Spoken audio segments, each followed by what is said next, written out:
নমস্কার, সকলে কেমন আছো? আর সাধনচন্দ্র কলেজ মানে কিরকম স্ট্রিক্ট বলো তো? খুব স্ট্রিক্ট? নাম্বার দেয়? তাই না? আচ্ছা, আমি তাহলে সব টিচারদের রিকোয়েস্ট করবো, তোমাদের পড়াশোনা করতে হবে ভালো করে।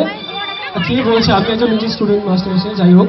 তো আমারও সামনে পরীক্ষা, আমি বুঝতে পারি ভাই চাপটা কিরকম, কিন্তু আজকে যখন এখানে এসছি কথা দিচ্ছি শুধু এনজয় করবো, ঠিক আছে? আমি পরীক্ষা কে কটা চাকরি খেয়েছে ভাবতে হবে না, আমিও খাই ওরকম, ঠিক আছে? আর বলি, বিশেষ করে সাধনচন্দ্র কলেজকে কেন বেছেছি, রবীন্দ্রসঙ্গীত নিয়ে অনেক রকম বিকৃতি হচ্ছে, সকলেই তোমরা জানো।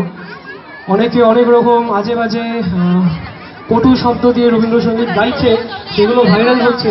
কিন্তু রবীন্দ্রসঙ্গীত একটা আমাদের মনে হয় প্রার্থনা সঙ্গীত। রবীন্দ্রনাথের গান, ঠাকুরের গান মানে হচ্ছে একদম প্রার্থনা সঙ্গীতের মতো আমাদের পুজো করা উচিত। তো আমার মনে হয় রবীন্দ্রসঙ্গীতের মতো করেই যদি গাওয়া যায় তাহলে মনে হয় আরো শ্রুতিমধুর লাগে।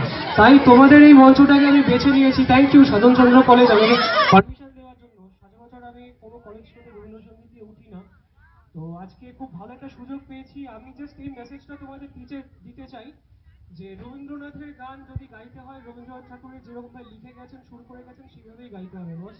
ওইরকম মাঝে ওই বিপ বিপ বললে চলবে না কিন্তু, ঠিক আছে? তো চলো আর বেশি কথা বলবো না, পরের গানে চলে